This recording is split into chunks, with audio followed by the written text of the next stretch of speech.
Hello guys, स्वागत है आप सभी का आपके अपने यूट्यूब चैनल एजुकेशनल ज्ञान मैथ्स में। आज मैं आपके लिए कराऊंगा सीटेट जुलाई 2024 के लिए मैथ का प्रैक्टिस सेट 3। ये practice set paper 1 and paper 2 दोनों के लिए इंपॉर्टेंट है। इससे पहले मैं इसके प्रैक्टिस सेट 2 करा चुका हूँ, जिनका लिंक मैं आपको इस वीडियो के डिस्क्रिप्शन में दे दूंगा। तो चलिए आज की क्लास को स्टार्ट करते हैं। देखते हैं क्वेश्चन नंबर 1। क्वेश्चन नंबर 1 में बोला है किसी वृत्त की त्रिज्या 3 गुना करने पर उसकी नई परिधि पुरानी परिधि की कितनी गुना हो जाएगी, ये फाइंड करना है। अच्छा क्वेश्चन है, चलिए इस क्वेश्चन को सॉल्व करते हैं। यहाँ इसने बोला है रेडियस जो है वो 3 गुना करने पर, सपोज किया हमने यहाँ पे जो रेडियस है वो आर है, ठीक है। इसको 3 गुना करने पर तो कितना 3r करने पर, मतलब जो किसी वृत्त की रेडियस आर थी उसको 3 गुना करने पर 3r करने पर क्या होता है, जो नई परिधि पुरानी परिधि की कितनी गुनी है ये हमें फाइंड करना है। तो यहाँ से अगर हम देखते हैं तो ये पुरानी परिधि होगी वो 2 पाई आर हो जाएगी, और नई यहाँ से परिधि जब निकलेगी तो 2 पाई आर, इसकी मल्टीप्लाई कराएंगे तो आर की यहाँ पे 3r लगाएंगे तो यहाँ 6 पाई आर मिल जाएगा हमें, ठीक है। यहाँ से जब इसको कंपेयर करेंगे तो पाई आर से पाई आर कैंसिल हो जाएगा और 2 3 6, तो यहाँ से हमें क्या मिलेगा 1:3। अब ये कितना गुना, एक का ये कितना गुना है 3 गुना। यही तो हमें फाइंड करना है कि नई वाली परिधि, जो नई परिधि का ये है, ये पुरानी परिधि का कितना गुना है 3 गुना। तो ये 3 गुना हमारा क्या होगा, इस क्वेश्चन का answer option number D. Clear है। वीडियो के साथ लास्ट तक बने रहिएगा, और क्लास अगर अच्छी लगे तो वीडियो को लाइक एंड शेयर कीजिए और चैनल को सब्सक्राइब जरूर कीजिएगा। चलिए नेक्स्ट क्वेश्चन देखते हैं। क्वेश्चन नंबर 2 में बोला है यदि वृत्त की त्रिज्या, कोई सर्कल है उसकी जो रेडियस है वो 1 सेंटीमीटर बढ़ा दिया जाए तो नए वृत्त की परिधि और उसके व्यास में अनुपात क्या होगा। क्वेश्चन को पढ़ना बहुत ध्यान से। उसने पूछा हमसे क्या है, बोला क्या कि वृत्त की त्रिज्या को 1 सेंटीमीटर बढ़ा दिया है। तो हमने सपोज किया इसकी जो रेडियस थी वो आर थी, अब इसके लिए हमने 1 सेंटीमीटर बढ़ा दिया तो आर प्लस 1 हो गई। क्लियर है। पहले आर थी, इसने बोला 1 सेंटीमीटर बढ़ा दिया तो हमने 1 सेंटीमीटर बढ़ा के आर प्लस 1 हो गई। तो नए वृत्त की परिधि, अब इस नए वृत्त की अगर हम परिधि निकालेंगे तो क्या हो जाएगी 2 पाई, और आर की यहाँ पे कितना होगा आर प्लस 1। क्लियर है ना। तो नए वृत्त की परिधि और उसके व्यास में अनुपात क्या होगा, व्यास। अब इसका अगर हम व्यास निकालेंगे इस रेडियस को लेके तो व्यास क्या हो जाएगा हमारा, रेडियस आर है, व्यास रेडियस का दोगुना होता है तो 2 टाइम आर प्लस 1।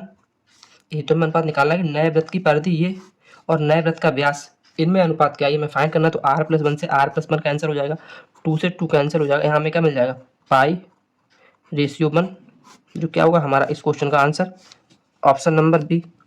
क्लियर है। समझ में आई मैंने कैसे किया। क्वेश्चन में जो बोला है उसने, भाई हमने किया, पढ़ना बहुत ध्यान से। उसने पहले में क्या बोला कि अनुपात निकालना क्या है, नए वृत्त की परिधि, मतलब पहले हमने परिधि उसके बाद उसका व्यास। तो वैसे ही मैंने लिखा है, पहले परिधि लिखी है फिर रेशियो में फिर व्यास। अगर इसने यहाँ पे बोला होता कि उसका नए वृत्त का व्यास और परिधि, तो हम व्यास को इससे पहले लिखते और परिधि बाद में लेते। क्लियर। तो क्वेश्चन को पढ़ना बहुत ध्यान से। उसने क्या पूछा है, जो पूछा है वैसे ही हमें सॉल्व करना है। क्लियर। मैं आज की इस क्लास में जो भी क्वेश्चंस कराऊंगा वो सभी पीवाईक्यू क्वेश्चंस हैं। मैंने प्रीवियस से पेपर्स को एनालिसिस करके ये क्लास बनाई है, तो वीडियो के साथ लास्ट तक बने रहिएगा और वीडियो को लाइक कीजिएगा एंड शेयर कीजिएगा। चलिए देखते हैं नेक्स्ट क्वेश्चन। क्वेश्चन नंबर 3 में बोला है एक आयताकार शीट का क्षेत्रफल, एरिया इसने दे रखा है ए 480 वर्ग सेंटीमीटर है, यदि इसकी चौड़ाई है, ये इसने क्या दे रखी है बी, आयताकार शीट की 12 सेंटीमीटर हो तो शीट का परिमाप हमें निकालना है 2l प्लस बी क्या होगा। तो चलिए इस क्वेश्चन को सॉल्व करते हैं। यहाँ इसने एरिया दे रखा है 480 सेंटीमीटर स्क्वायर, एरिया होता है l इंटू बी 480। यहाँ से अगर b की वैल्यू इसने 12 दी है तो l हमें क्या मिल जाएगी, यहाँ से 480 अपॉन 12, तो 12 चौक 48, 40 सेंटीमीटर हमें क्या मिलेगी इसकी लेंथ। निकालना क्या है शीट का परिमाप। अब वृत्त चौड़ाई हमारे पास है, लंबाई हमारे पास है, तो इसका परिमाप निकाल देंगे हम 2l प्लस बी। आयताकार शीट है इसलिए इसका जो परिमाप है वो 2l प्लस बी होगा। तो 2l कितनी है 40, बी कितनी है 12, तो 40 और 12 ये 52 हो जाएगा। 52 दूनी 104, 104 सेंटीमीटर क्या होगा हमारा इस क्वेश्चन का answer option number D. Clear. Next question number 4 में बोला है एक आयत और एक वर्ग के परिमाप बराबर है। वर्ग का परिमाप 96 सेंटीमीटर है और आयत की चौड़ाई वर्ग की भुजा से 4 सेंटीमीटर कम है, तब आयत के क्षेत्रफल का दोगुना किसके बराबर है, हमें क्या निकालना है, जो आयत का एरिया है वो किसके दोगुने के बराबर है, ये हमें फाइंड करना है। अच्छा क्वेश्चन और इस टाइप में कई सारे क्वेश्चन एग्जाम में देखने को मिलते हैं। तो चलिए इस क्वेश्चन को सॉल्व करते हैं। एक इसने आयत दिया है, एक वर्ग दिया है, बोला क्या है, आयत और वर्ग दोनों के परिमाप बराबर है। तो आयत का परिमाप 2l+b होता है और वर्ग का परिमाप इसे हमें दे रखा है 96 सेंटीमीटर। तो यहाँ से l+b अगर हम फाइंड करेंगे तो कितना मिल जाएगा, 48। क्लियर। अब यहाँ से अगर हम निकालेंगे, वर्ग का परिमाप 4a होता है बराबर 96। यहाँ से अगर a की वैल्यू हम निकालेंगे तो हमें क्या मिल जाएगी, यहाँ से 4 दूनी 8 और 4 चौक 16, 24 सेंटीमीटर। ये हमें क्या मिल गई, जो वर्ग है स्क्वायर है उसकी एक भुजा। इसने यहाँ पे एक कंडीशन दी है कि आयत की चौड़ाई वर्ग की भुजा से 4 सेंटीमीटर कम है। तो जब आयत की जो वर्ग की भुजा है वो 24 सेंटीमीटर, तो आयत की चौड़ाई कितनी हो जाएगी, इससे 4 सेंटीमीटर कम है तो 20 सेंटीमीटर हो जाएगी। इसने जो कंडीशन दी है इससे हमें बी मिल गया। ठीक है, यहाँ जब इसे हम पुट करेंगे तो हमें एल क्या मिल जाएगा, यहाँ से एल मिल जाएगा 28 सेंटीमीटर। अब एल हमारे पास है, बी हमारे पास है, निकालना क्या है, आयत का क्षेत्रफल। तो आयत का क्षेत्रफल क्या होता है, एल इंटू बी, 28 इंटू 20। ठीक, तो ये कितना हो जाएगा, 28 दूनी 56, 560 सेंटीमीटर स्क्वायर। बट इसने कंडीशन क्या दी है कि आयत का क्षेत्रफल वर्ग सेंटीमीटर में का दोगुना किसके बराबर होगा। तो जब इस 560 की हम मल्टीप्लाई दोगुना ऐसे करेंगे तो हमें क्या मिलेगा, 56 दूनी 1120 सेंटीमीटर स्क्वायर। ये क्या होगा हमारा इस क्वेश्चन का right answer, option number C. Clear, समझ में आया, क्योंकि इसने यहाँ पे दोगुना पूछा है कि दोगुना किसके बराबर, इसलिए हमने इसको दोगुना किया। क्लियर है। क्वेश्चन नंबर 5 में बोला है 10 मीटर लंबाई वाले एक वर्गाकार कमरे के फर्श को वर्गाकार टाइलों से पूर्णतः ढकना है। यदि प्रत्येक टाइल की लंबाई 50 सेंटीमीटर हो तो आवश्यक टाइलों की संख्या हमें पाने कितनी होगी। इसको लेते हैं, अगर हम यहाँ पे जो कमरा का अगर हम एरिया निकालते हैं तो चलाएगा। ठीक है, अब यहाँ पे जो टाइल की लंबाई कितनी दी है, टाइल को उसने सेंटीमीटर, वैसे मीटर में किलोमीटर। एरिया अगर निकालेंगे तो एरिया हो जाएगा, अब हमारे पास टाइल का एरिया है, के लिए क्या करेंगे, जो कमरे फर्श का एरिया करेंगे तो मिलेगा 100 divide by 1.25।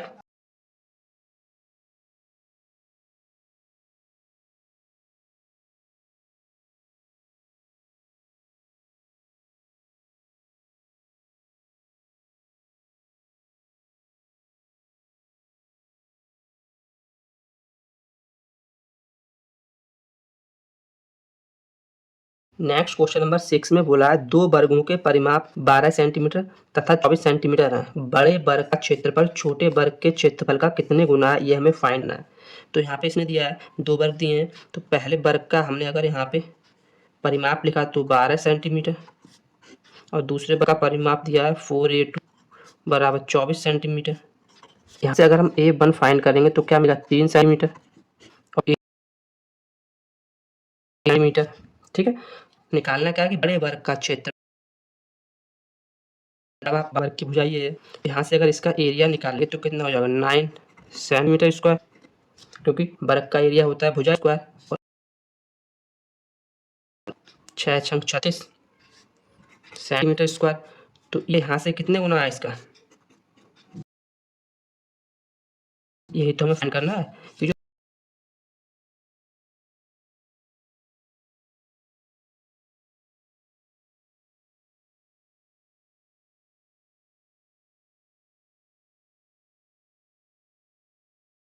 Next question number 7 में बोला है किसी आयत की लंबाई 80 सेंटीमीटर परिमाप वाले एक वर्ग की भुजा की दोगुनी है। यदि आयत की चौड़ाई 20 सेंटीमीटर है तो आयत का क्षेत्रफल वर्ग क्षेत्रफल से कितने सेंटीमीटर स्क्वायर में अधिक है, ये हमें निकालना है। तो लंबाई 80 सेंटीमीटर वाले परिमाप का जो वर्ग है उसकी भुजा की दोगुनी है, तो परिमाप क्या होता है 4a बराबर 80, तो यहाँ से a बराबर 20 सेंटीमीटर हमें मिल गया। जो वर्ग की भुजा इसकी दोगुनी क्या है लंबाई आयत की, तो l कितना हो जाएगा 40 सेंटीमीटर की चौड़ाई इसने हमें दे रखी है 20 सेंटीमीटर। ये एल इंटू है तो ये 4 दूनी 8, 800 हो जाएगा। तो निकलेंगे ए में तो बाकी जो भुजा 400 सेंटीमीटर स्क्वायर। अब अगर यहाँ 400 का तो यही तो करना है।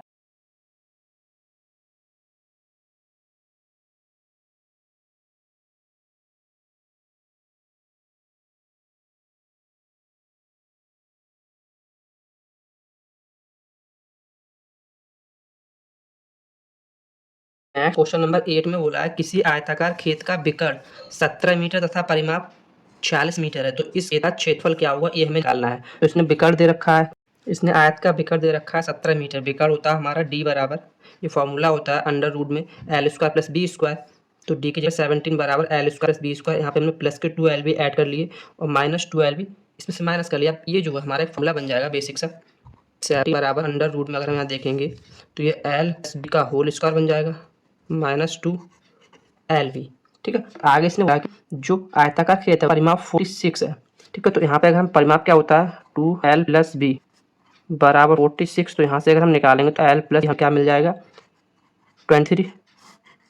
ठीक है, यहाँ से ये 17 हो गया और l प्लस बी की जगह हमने 23 रखा और उसका स्क्वायर किया तो 529 मिलेगा माइनस 2l भी। तो यहाँ से हम 2l भी की अगर वैल्यू फाइंड करेंगे तो 2l भी बराबर 240 हो जाएगा, क्योंकि 529 में से 289 को माइनस करने पर 240 मिलेगा।